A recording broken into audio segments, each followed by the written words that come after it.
Mergulhe na sabedoria milenar. A sua jornada de fé começa agora. Gênesis, capítulo 3. Ora, a serpente era mais astuta que todas as alimárias do campo que o Senhor Deus tinha feito. E esta disse à mulher: É assim que Deus disse: Não comereis de toda a árvore do jardim? E disse a mulher à serpente: Do fruto das árvores do jardim comeremos.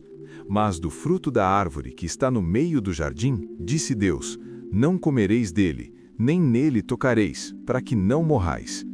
Então a serpente disse à mulher: Certamente não morrereis. Porque Deus sabe que no dia em que dele comerdes, se abrirão os vossos olhos, e sereis como Deus, sabendo o bem e o mal.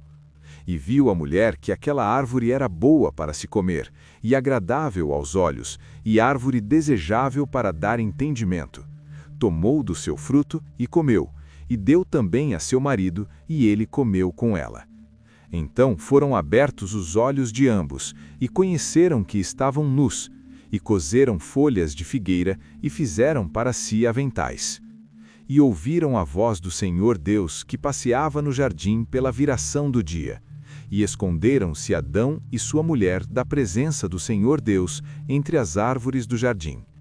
E chamou o Senhor Deus a Adão, e disse-lhe: Onde estás? E ele disse: Ouvi a tua voz soar no jardim, e temi, porque estava nu, e escondi-me. E Deus disse: Quem te mostrou que estavas nu? Comeste tu da árvore de que te ordenei que não comesses? Então disse o homem: A mulher que me deste por companheira, ela me deu da árvore, e comi. E disse o Senhor Deus à mulher: Por que fizeste isto? E disse a mulher: A serpente me enganou, e eu comi.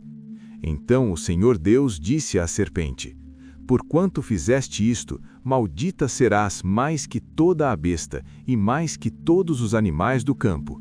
Sobre o teu ventre andarás, e pó comerás todos os dias da tua vida. E porei inimizade entre ti e a mulher, e entre a tua semente e a sua semente. Esta te ferirá a cabeça, e tu lhe ferirás o calcanhar. E a mulher disse: Multiplicarei sobremodo a tua dor, e a tua conceição. Com dor darás à luz filhos, e o teu desejo será para o teu marido, e ele te dominará. E a Adão disse: Porquanto deste ouvidos à voz de tua mulher, e comeste da árvore de que te ordenei que não comesses, maldita é a terra por causa de ti. Com dor comerás dela todos os dias da tua vida.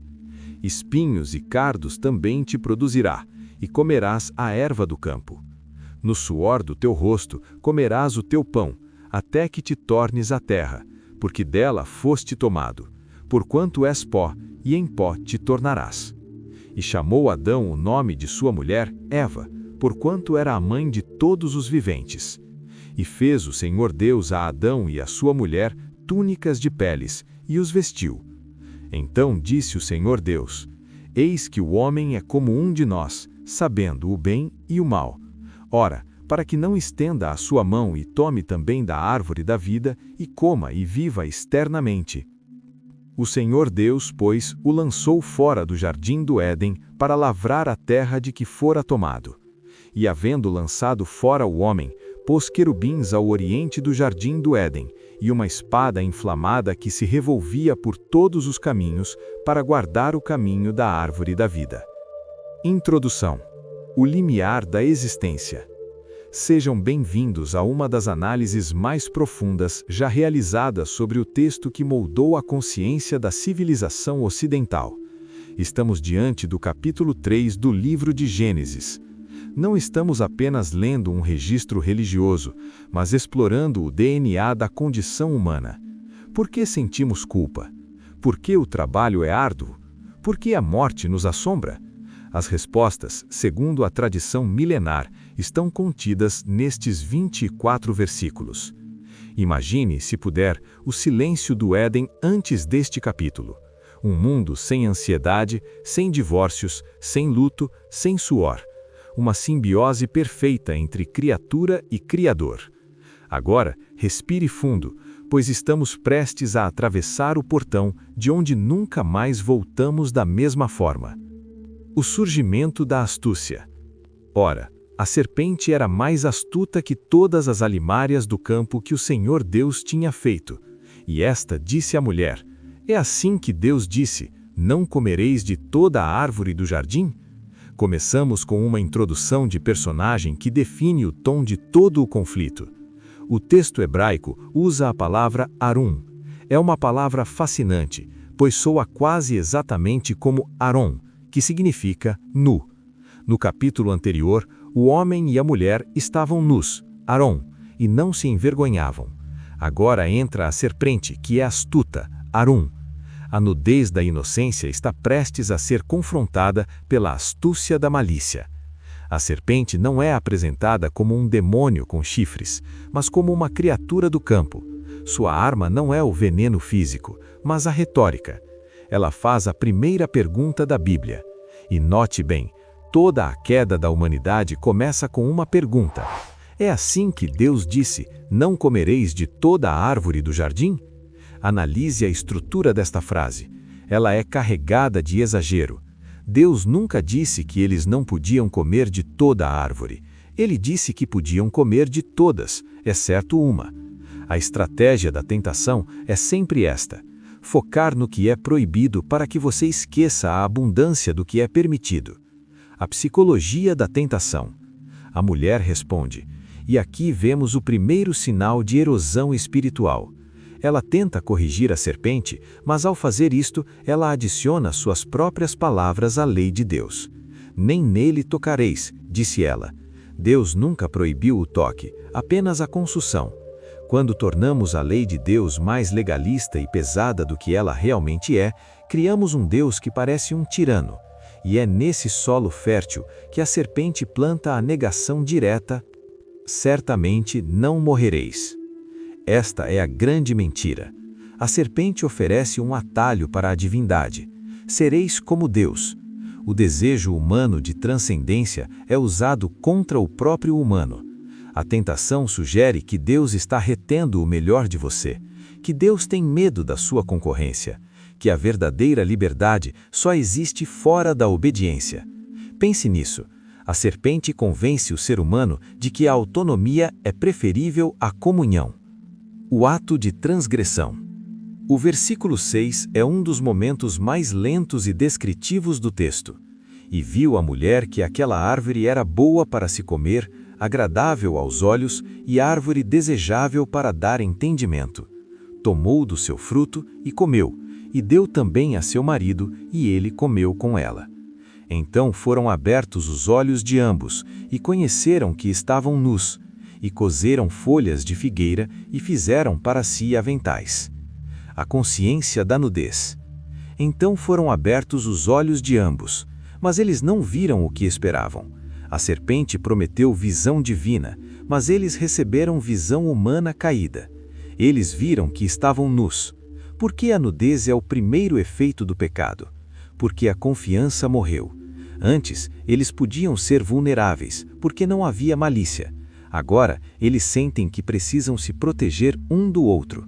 A primeira invenção humana após a queda não foi uma ferramenta de agricultura, mas um disfarce. Folhas de figueira costuradas. A tentativa patética de esconder quem realmente somos. O som do juízo. Ouça o som, o vento da tarde. Deus passeava no jardim. Imagine a ironia trágica. O momento que deveria ser o auge do dia, o encontro íntimo com o Pai, torna-se o momento de maior terror. Esconderam-se Adão e sua mulher. O pecado nos torna fugitivos. Ele nos faz acreditar que podemos nos ocultar da onisciência entre arbustos de um jardim que ele mesmo plantou. A voz de Deus ecoa: onde estás? Se você está ouvindo isso, entenda. Deus não estava procurando por coordenadas geográficas. Ele estava dando a Adão a oportunidade de confessar. Ele estava perguntando: Adão, em que estado você se encontra agora? Toda a história da salvação começa com Deus vindo atrás do homem que foge. Deus é quem dá o primeiro passo na direção do pecador. O jogo da culpa. Adão responde com a primeira desculpa da história. Ouvi a tua voz, temi, escondi-me. Deus pergunta sobre o fruto, e o que vemos a seguir é a fragmentação da família. Adão aponta para Eva, a mulher que tu me deste. Ele não apenas culpa a esposa, ele culpa o próprio Deus. Se tu não me tivestes dado essa mulher, eu estaria bem. A gratidão pelo osso dos meus ossos transformou-se em acusação. Eva, por sua vez, aponta para a serpente. Ninguém diz, eu errei. O pecado destrói a responsabilidade pessoal. Ele nos torna vítimas das circunstâncias e dos outros. O homem e a mulher agora estão isolados em suas próprias mentiras. As sentenças. O novo mundo. Agora, o tribunal do Éden é estabelecido. Deus começa pela serpente. Ela é amaldiçoada a rastejar sobre o ventre. Mas no meio da maldição, brilha uma estrela de esperança. O versículo 15. Porei inimizade entre ti e a mulher, entre a tua semente e a sua semente. Este é o anúncio da guerra cósmica. Deus promete que um descendente humano, nascido de mulher, um dia destruirá o mal. Ele será ferido no calcanhar, mas esmagará a cabeça da serpente. Aqui, no coração da queda, Deus já está planejando a redenção. Para a mulher, o julgamento toca na essência da vida e dos relacionamentos. O parto terá dor, a criação de filhos será marcada por sofrimento, e o desejo da mulher será para o seu marido, mas ele terá domínio sobre ela. A igualdade perfeita do capítulo 2 é substituída por uma luta de poder e uma necessidade afetiva que muitas vezes termina em frustração. Para o homem, a maldição atinge a terra. O solo não é mais um colaborador, mas um adversário. Espinhos e cardos. O trabalho torna-se fadiga. O pão será ganho com o suor do rosto. E a frase final, que ecoa em todos os cemitérios da terra: tu és pó e ao pó tornarás. A imortalidade foi perdida. O relógio biológico da humanidade começou a contagem regressiva para zero. Nome da esperança. No meio de uma sentença de morte, Adão faz uma coisa surpreendente. Ele chama a sua mulher de Eva. Ele a chama de mãe de todos os viventes. No momento em que ouviu que iria morrer, Adão escolheu celebrar a vida. Ele acreditou na promessa de que a semente da mulher traria vitória. É um ato de fé primitiva. O primeiro sacrifício. E fez o Senhor Deus túnicas de peles, e os vestiu. Este versículo é carregado de simbolismo. Deus rejeita as folhas de figueira feitas pelo homem. Ele mesmo providencia a cobertura. Mas para fazer túnicas de peles, um animal teve que morrer. O sangue foi derramado no Éden. O inocente morreu para cobrir o culpado. É a primeira lição bíblica sobre substituição. A vergonha humana só pode ser devidamente coberta pelo sacrifício providenciado por Deus. O exílio e a espada. Chegamos ao fim do drama. Deus decide expulsar o homem do jardim. Por quê? Por misericórdia. Se o homem comesse da árvore da vida em seu estado caído, ele viveria para sempre em pecado, dor e separação. A morte física torna-se a porta necessária para uma futura restauração. O homem é lançado fora, o jardim é fechado, querubins e uma espada flamejante guardam o caminho. O acesso direto a Deus está interrompido. O homem agora vive no mundo dos espinhos, do suor e da morte. Mas ele leva consigo uma promessa e uma veste feita pelas mãos do próprio Deus. A longa estrada para casa. Gênesis 3 termina com uma porta fechada, mas a história da Bíblia é a busca por abrir essa porta novamente. Cada lágrima, cada injustiça, cada suspiro de cansaço que você sente hoje tem sua explicação nestas páginas. Mas não se esqueça do versículo 15. A guerra começou, mas o vencedor já foi anunciado. Vivemos hoje entre a espada flamejante e a promessa da semente. O Éden ficou para trás, mas o reino está à frente. Que esta meditação sobre a queda nos ensine a valorizar a graça que nos levanta. O homem foi feito do pó, mas foi soprado pelo Espírito. E embora o pó reclame o corpo, a promessa reclama a alma. Chegamos ao fim desta profunda imersão no capítulo 3 de Gênesis. Se esta jornada através das origens de nossa humanidade trouxe clareza ou tocou seu coração de alguma forma, eu convido você a fazer parte de nossa comunidade.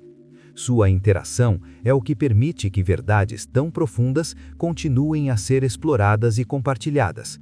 Por isso, se você ainda não é um de nós, inscreva-se no canal agora mesmo.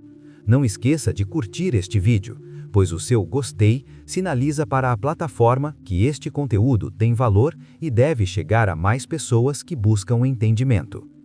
Ative também o sininho das notificações. Assim, você será o primeiro a saber quando abrirmos as páginas de um novo mistério ou reflexão. E antes de partir, eu adoraria ler o seu pensamento. Deixe um comentário abaixo.